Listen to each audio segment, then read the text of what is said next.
नमस्कार दोस्तों, अगर आप एक स्कूल या कॉलेज में पढ़ने वाले स्टूडेंट हैं और मैं आपसे पूछूं आप अपने फ्यूचर में कौन सा करियर ऑप्शन चूज करने वाले हैं, तो मैं गारंटी के साथ कह सकता हूं कि आप में से 90% लोगों का जवाब होगा इंजीनियर, डॉक्टर, एमबीए या सरकारी नौकरी।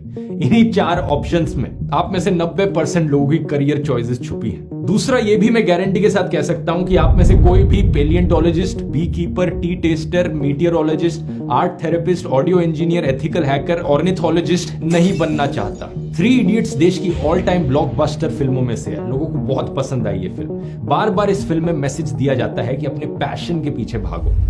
किसी महापुरुष ने कहा है कि कामयाब होने के लिए नहीं, काबिल होने के लिए पढ़ो। सक्सेस के पीछे मत भागो, एक्सेलेंस का पीछा करो। सक्सेस झक मार के तुम्हारे पीछे आएगी। लेकिन इस फिल्म के रिलीज होने के 12 साल भी अगर हम ग्राउंड रियलिटी देखें तो यही है कि लोग वही गिने चुने 4-5 करियर ऑप्शंस के पीछे भाग रहे हैं। आखिर क्या प्रॉब्लम आ रही है इसको इंप्लीमेंट करने में? क्या दोष यहां पर हमारे इंडियन एजुकेशन सिस्टम का है, या फिर हमारे पेरेंट्स का और टीचर्स का है, या फिर खुद स्टूडेंट्स का है? आज के इस वीडियो में आइए करते हैं इसकी गहराई से एक एनालिसिस और सॉल्यूशंस को भी समझते हैं। टीवी देखते देखते पता ही नहीं चलेगा कि कितने नौजवानों की नौकरी की उम्र गुजर गई।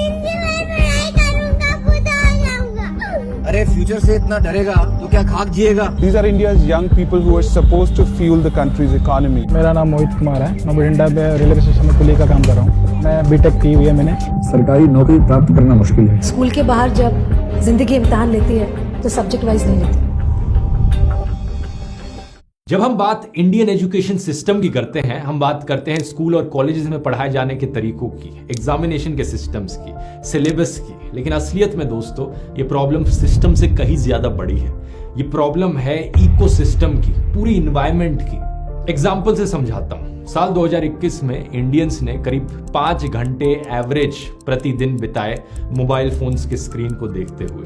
तो नेचुरल सी बात है, जब लोग फोन के स्क्रीन पर कुछ देख रहे हैं वो उससे इन्फ्लुएंस्ड होते हैं। जब 5 घंटे दिन के उस पर बिताए जा रहे हैं तो मास मीडिया का यहां पर एक बड़ा इंपैक्ट पड़ता है। हमारे न्यूज चैनल्स भरे पड़े हैं मोस्टली 4 तरीके की खबरों से: पॉलिटिक्स, सिनेमा, क्राइम और स्पोर्ट्स। इन्हीं 4 टाइप की खबरें मोस्टली जनता को दिखाई जाती हैं। पिछले 2 सालों में बहुत से इंडियंस बड़े ही प्रेस्टिजियस प्राइजेस जीत कर आए देश के लिए। शौनक सेन की डॉक्यूमेंट्री को बेस्ट डॉक्यूमेंट्री का अवार्ड मिला कैन फिल्म फेस्टिवल में इस साल। ये एक हिस्टोरिक मोमेंट था इंडिया के लिए। लेकिन हमारे मीडिया में इस खबर को चलाने की जगह किस चीज पर खबर चलाई गई कि ऐश्वर्या राय और दीपिका पादुकोण जब कैन के रेड कारपेट पर चलने लग रही थी तो उन्होंने कैसे कपड़े पहने थे।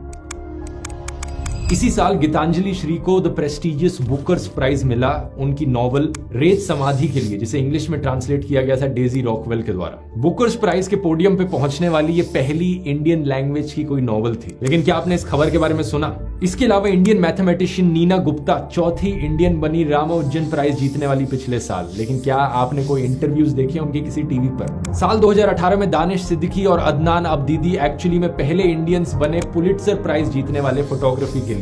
उसके बाद 2020 और 2022 में भी इंडियंस ने इन प्राइज को जीता। लेकिन क्या उनमें से किसी का भी इंटरव्यू आपने किसी चैनल पर देखा? अब ऑफ कोर्स इन चीजों को अगर न्यूज़पेपर के फ्रंट पेज पर हाईलाइट किया जाता, इन विनर्स को टीवी पर इंटरव्यू किया जाता, न्यूज चैनल्स में इनकी बात करी जाती, तो ऑफ कोर्स और लोग इंस्पायर्ड होते। यंग लोग पैशनेट फील करते film making, photo journalism, literature और मैथमेटिक्स को एज करियर ऑप्शंस चुनने में। लेकिन नहीं, न्यूज चैनल्स पर क्या हेडलाइन चलती है? ये वीडियो हो रहा जमकर वायरल। क्या आपने कभी किसी कौवे को रैंप वॉक करते देखा है? नहीं देखा है तो इस वीडियो पर नजरें गड़ा लीजिए। बताओ जरा, इस तरीके से कुछ बेनिफिट पहुंचेगा सोसाइटी को? यही चीज हमें फिल्मों में भी देखने को मिलती है। 3 इडियट्स जैसी जो फिल्में हैं वो एक्सेप्शन है। आमतौर पर कभी आपने नोटिस किया हो जो फिल्मों में हीरोज होते हैं उनके क्या प्रोफेशंस होते हैं? आर्मी ऑफिसर, पुलिसमैन, कभी कभार गैंगस्टर बना देंगे, कुछ गन फाइट के सीन होंगे, कुछ डिशुम होगा यहाँ पर। कुछ केसेस में बिजनेसमैन या स्पोर्ट्समैन भी दिखा देते हैं फिल्मों में, लेकिन ज्यादा डिटेल में नहीं जाते किसी बिजनेस की। फिल्मों में आपको कभी भी ऑर्निथोलॉजिस्ट, बी कीपर और सितार प्लेयर जैसे प्रोफेशंस नहीं दिखेंगे। एक और जरिया जिससे यूथ मोटिवेट हो सकता है वो चला गया। सोशल मीडिया जैसे यूट्यूब और इंस्टाग्राम की बात करी जाए तो यहाँ पर आपको वो दिखाया जाता है जो आप ऑलरेडी देख रहे होते हो। एल्गोरिथम्स इस तरीके से डिजाइंड हैं, अगर आपने कुछ देखा वही चीज आपको वैसी ही उससे रिलेटेड चीज और ज्यादा दिखाई जाती है। तो कोई भी अनकन्वेंशनल करियर, कोई हटके जॉब कभी भी आपको खुद से नहीं दिखेगी इन प्लेटफॉर्म्स पर, जब तक आप खुद से सर्च नहीं करोगे इन चीजों के बारे में। तो अगर आप इस सारे मास मीडिया के इन्फ्लुएंस को अकाउंट में लो, तो जो करियर चॉइस जिसे आप अपनी समझ रहे हो, शायद वो आपकी करियर चॉइस नहीं है, बल्कि मास मीडिया की कंडीशनिंग है जो आप पर इम्पोज करी गई है, और आपका लैक ऑफ एक्सपोजर है। आपको बेसिकली पता ही ना होना कि और क्या ऑप्शंस अवेलेबल हैं। अब दूसरा फैक्टर यहां पर आता है पेरेंट्स का। अक्सर कई पेरेंट्स इस प्रॉब्लम को बद से बदतर बना देते हैं। बचपन से ही हमने काफी बार सोसाइटी से सुना है, व्हाट्सएप फॉरवर्ड्स में सुना है कि कैसे जो पेरेंट्स कहने लग रहे हैं वो बिल्कुल सब सही है। ये इमोशनल व्हाट्सएप फॉरवर्ड्स आपने देखे होंगे ना, कि मैंने रियलाइज किया कि पापा ही सही थे। वक्त बीत जाने के बाद ही एहसास होता है। शाबाश बेटा, बहुत बढ़िया मुन्ना। ऐसी सोसाइटी में अगर आपने अपने पेरेंट्स पर कोई सवाल किया या फिर उनसे किसी बात पर डिसएग्री किया, तो आप पर इमीडिएटली लेबल लग जाता है, बदतमीज हो, संस्कार नहीं है क्या।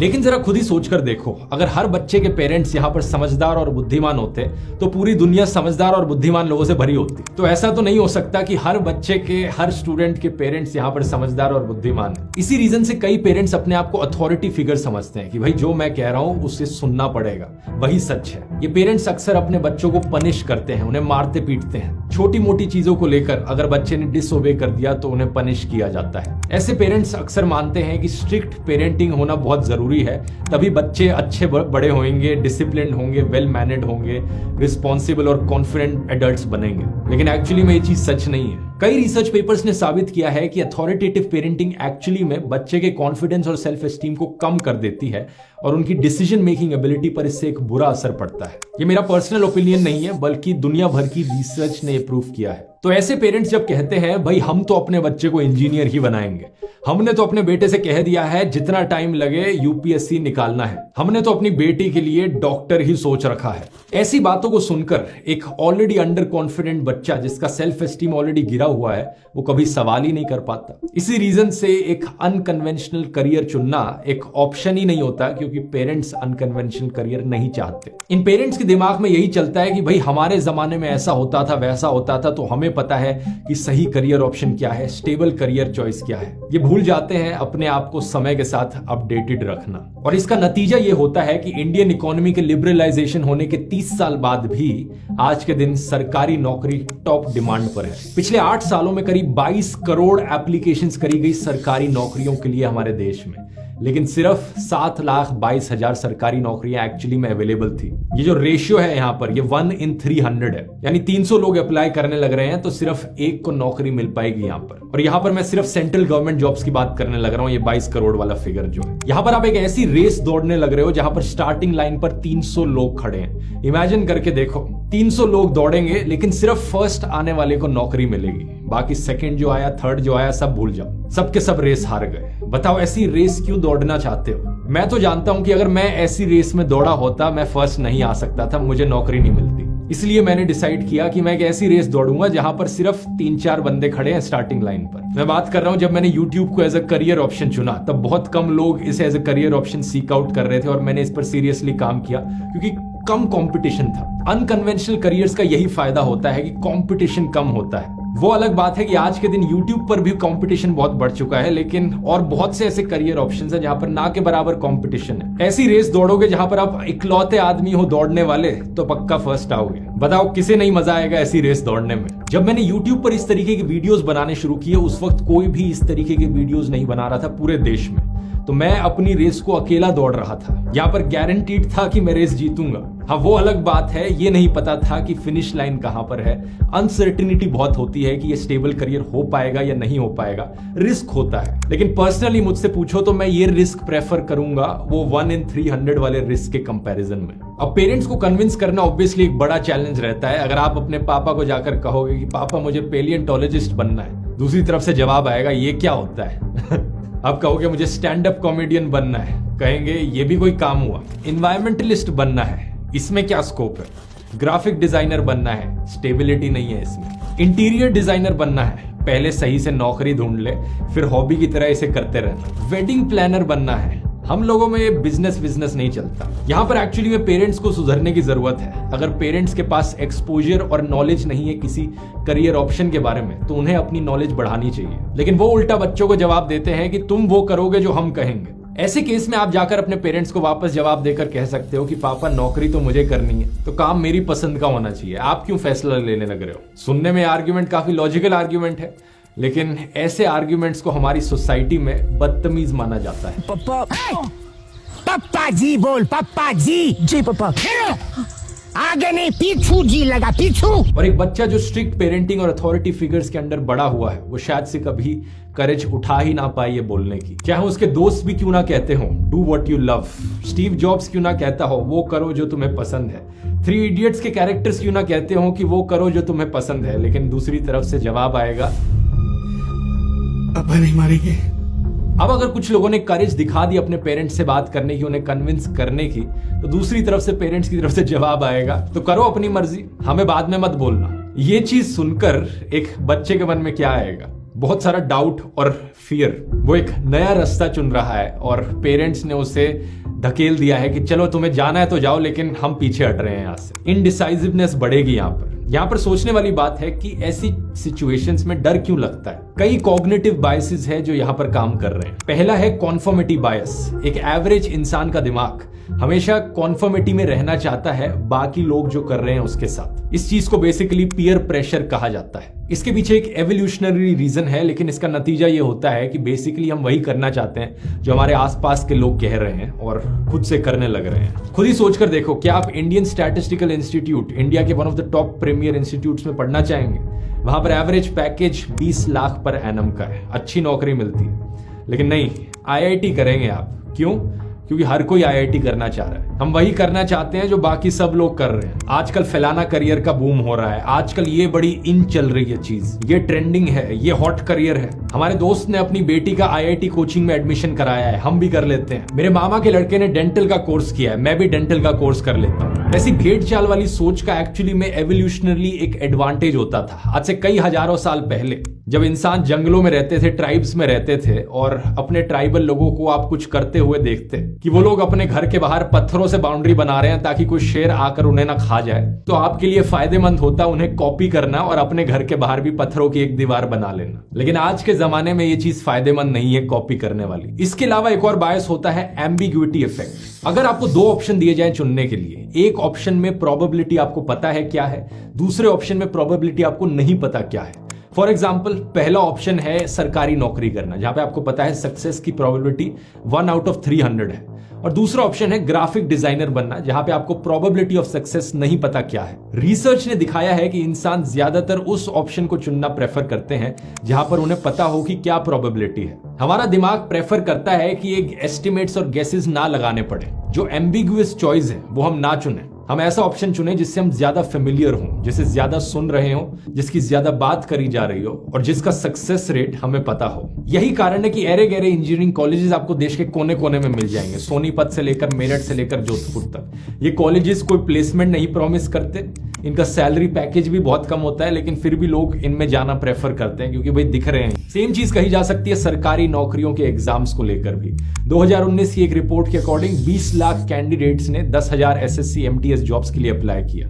ये वो जॉब्स हैं जो मल्टीटास्किंग स्टाफ की हैं। जॉब मिलने का चांस 0.005, और अगर जॉब मिल भी जाए तो यहां पर सैलरी कितनी मिलेगी? 20,000 रुपए पर महीना की। इसे आप कंपेयर करो एक वीडियो एडिटर या ग्राफिक डिजाइनर की सैलरी से, जिन्होंने अगर अच्छा काम किया तो उन्हें 70-80 हजार रुपए पर महीना मिल जाएगा आसानी से। लेकिन फिर भी लोग इन सरकारी नौकरियों को प्रेफर करते हैं ग्राफिक डिजाइनर बनने की जगह। क्यों? Ambiguity effect. तो इस पूरे सिस्टम में सबसे पहले मास मीडिया की कंडीशनिंग, दूसरा हमारे पेरेंट्स, और तीसरा हमारे खुद के कॉग्निटिव बायसेस। ऐसी सिचुएशन में अगर उम्मीद ढूंढते हुए कहीं पर हम जा सकते हैं तो वो एक ही जगह बची, जो कि है हमारे स्कूल्स और कॉलेजेस। लेकिन क्या हमारे स्कूल्स और कॉलेजेस इस सिचुएशन से डील करने में मदद करते हैं? देश की ज्यादातर स्टेट्स में सरकारी स्कूलों का स्टैंडर्ड बहुत ही खराब है, बेसिक एमिनिटीज भी वहां पर नहीं मिलती। यूपी के मिर्जापुर में एक स्कूल में मिड डे स्कूल में बच्चों को रोटी और नून खाने के लिए दिया गया। कुछ महीने पहले की ही खबर है, हरियाणा सरकार ने 300 स्कूलों को बंद करा दिया, 20,000 टीचर पोस्ट को एबॉलिश कर दिया गया और 38,000 टीचर पोस्ट वेकेंट पड़ी हैं। असम की सरकार ने हाल ही में डिसाइड किया कि 34 गवर्नमेंट स्कूल्स वो बंद कर देंगे क्योंकि सारे के सारे स्टूडेंट्स उन स्कूल्स में 10th क्लास के बोर्ड एग्जाम्स फेल कर गए। मतलब हमारी सरकार यहाँ पर स्कूलों को ठीक करने की जगह उन्हें बंद करने लग रही है। लेकिन एनीवेज, प्राइवेट स्कूलों में आप पढ़ने जा सकते हो अगर सरकारी स्कूल खराब है तो। प्राइवेट स्कूल्स का क्या हाल है?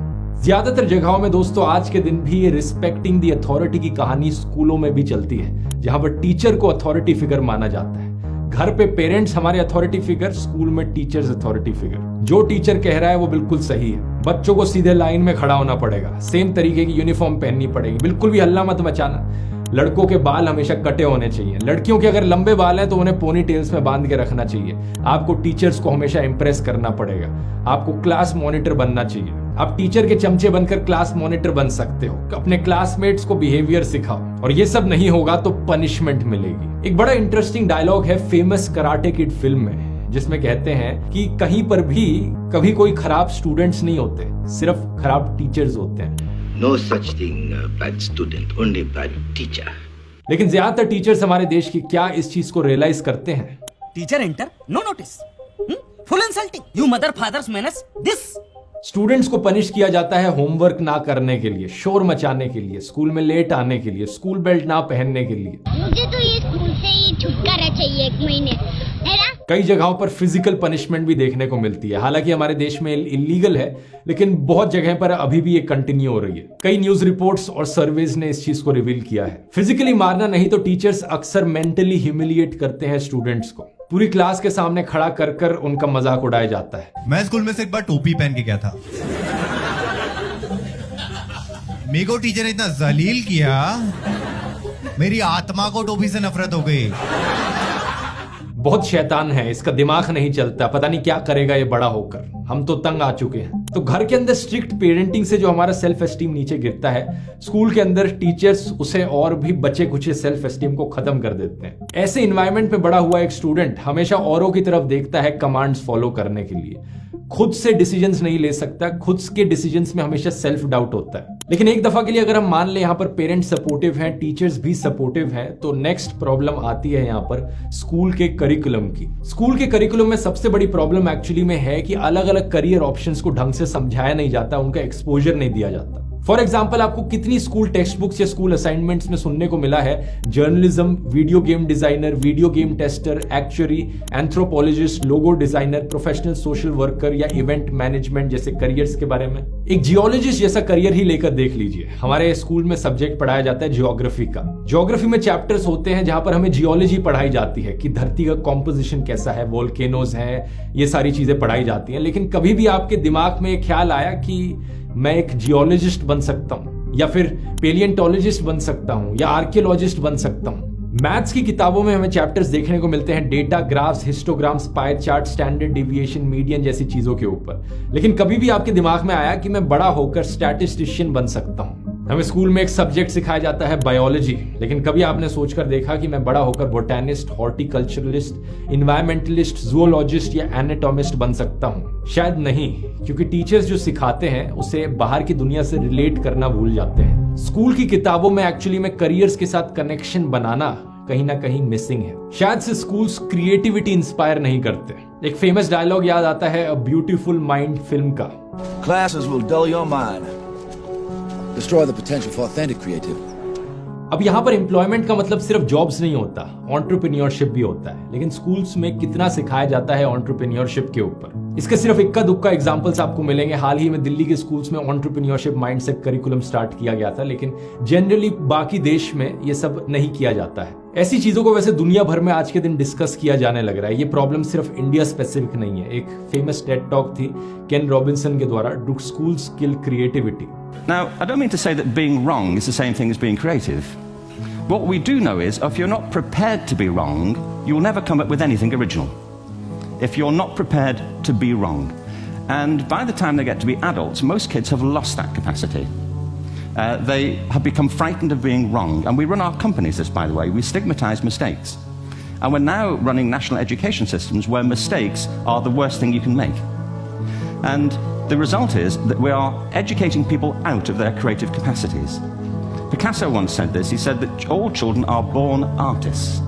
2 करोड़ से ज्यादा व्यूज है इसके YouTube पर, जिसे देखकर पता चलता है कि कितने लोग इससे रिलेट कर पाते हैं। वैसे फिल्में भी बनाई गई हैं हमारे देश में, तारे ज़मीं पर, हिचकी, जिनमें दिखाया जाता है कि पढ़ाई को कैसे बेहतर बनाया जाए, पढ़ाने को एक इंटरैक्टिव इंजॉयबल एक्सपीरियंस बनाया जाता है। तो हाँ, कुछ गिनी चुनी जगहें हैं जहां पर हमें इन आइडियाज की बात होते हुए दिखती है, लेकिन मेन स्ट्रीम नहीं हुए हैं अभी तक ये आइडियाज। अब बात करते हैं सॉल्यूशंस की। मैं जानता हूं हर चीज आपके कंट्रोल में नहीं है, लेकिन जो चीज आपके कंट्रोल में है उसे जरूर इन्फ्लुएंस किया जा सकता है। जैसे कि सबसे पहले मास मीडिया। सबसे वायरल वीडियोस के पीछे मत भागो यूट्यूब पर, खुद से ढूंढने की कोशिश करो अलग अलग करियर ऑप्शंस के बारे में। नेशनल ज्योग्राफिक के वीडियोस देखो पेलियोंटोलॉजिस्ट के ऊपर, कैसे उन्होंने डायनासोर्स को डिस्कवर किया। आर्कियोलॉजिस्ट के वीडियोस देखो जहां पर राखी गढ़ी एक्सकेवेशन साइट की डिस्कवरी होने लग रही है। नेटफ्लिक्स पर जब आप फिल्में और टीवी शोज देखते हो, सबसे पॉपुलर वाले देखने की जगह जिनकी हर कोई बात करने लग रहा है, थोड़ा हटके चीजें देखो। बड़ी कमाल की डॉक्यूमेंट्रीज आपको देखने को मिलेंगी, ecology, anatomy, archaeology, history, space, investigative journalism, coding, psychology और रिलीजन जैसी चीजों पर। थोड़ा सा इनिशिएटिव यहाँ से खुद से उठाना पड़ेगा आपको, क्योंकि जैसा मैंने बताया एल्गोरिथम्स आपको वो दिखाएंगे जिस पर आप क्लिक करके देखोगे।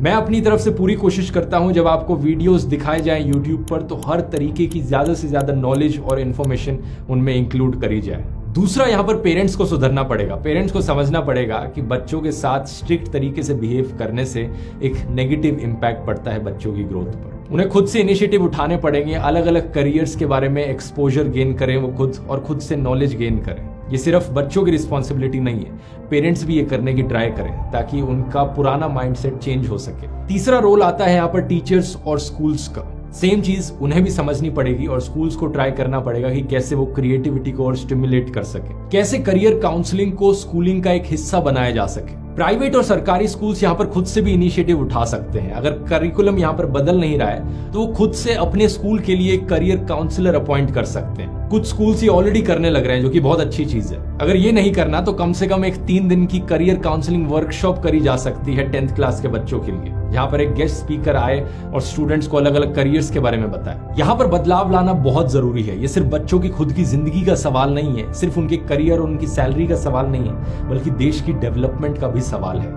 ज्यादातर डेवलप्ड देशों में आपको दिखेगा कि हर तरीके के प्रोफेशन और करियर को उतनी ही इंपॉर्टेंस दी जाती है। जब देश में हर तरीके के प्रोफेशंस में लोग काम करते हुए मिलेंगे, तभी तो एक होलिस्टिक तरीके से डेवलपमेंट होगी देश की। आज ये जो वीडियो है दोस्तों, ये काफी स्पेशल वीडियो है, क्योंकि ये एक ऐसा टॉपिक है जिसके बारे में मैंने कई साल पहले भी सोचा था। मैंने इस प्रॉब्लम को समझा था और खुद से एक सवाल पूछा था, इस प्रॉब्लम से डील करने के लिए मैं क्या कर सकता हूं यहाँ पर। और फिर मुझे आइडिया आया दोस्तों, क्यों ना एक ऐसी सीरीज बनाई जाए जिस पर अलग अलग टाइप के अनकन्वेंशनल करियर्स, हटके जॉब्स के बारे में आप सबको बताया जाए। एक्चुअली में इन जॉब्स का क्या स्कोप है, इन करियर्स को कैसे आप चुन सकते हो, क्या आपको उसके लिए पढ़ना पड़ेगा, क्या आपको करना पड़ेगा और क्या सैलरीज आप एक्सपेक्ट कर सकते हो।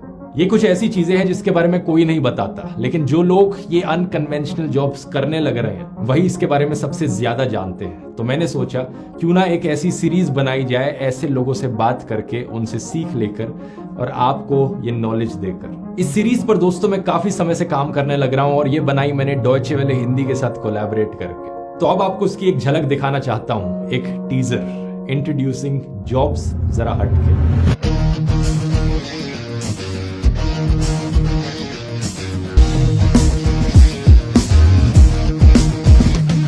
सपनों की रिमझिम बारिशें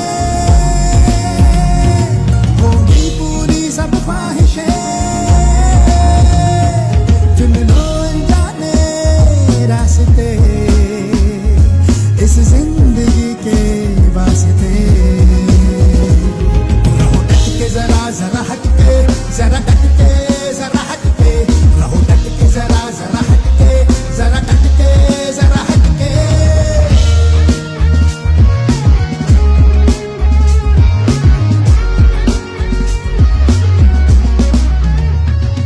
उम्मीद है टीजर अच्छा लगा होगा और वीडियो पसंद आया होगा। इस वीडियो को शेयर कीजिए ज्यादा से ज्यादा लोगों के साथ, ताकि आपके पेरेंट्स, आपके दोस्त, हर कोई इन चीजों के बारे में सीख पाए और हम इस सिस्टम को बदल पाए। मिलते हैं अगले वीडियो में। बहुत बहुत धन्यवाद।